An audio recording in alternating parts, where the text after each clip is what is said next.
Hello అందరికీ ఈరోజు వచ్చేసి ఎగ్ ఫ్రై తయారీ విధానం చూద్దాం రండి ఫ్రెండ్స్. ఫస్ట్ ఆనియన్స్ కట్ చేసుకొని ఆయిల్ వేగిన తర్వాత గింజలు వేసేసుకొని ఎర్రగడ్డలు పచ్చిమిరపకాయలు కరివేపాకు వేసేసుకొని బాగా ఇలా ఫ్రై అవ్వాలి. అయిన తర్వాత పసుపు ఉప్పు కారం ధనియాల పొడి వేసేసుకోవాలి.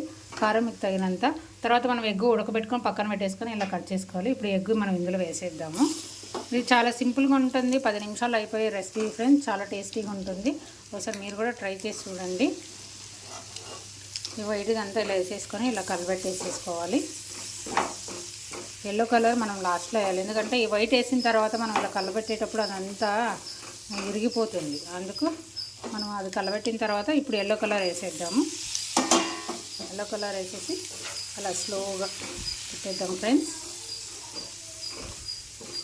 చాలా టేస్టీగా ఉంటుంది.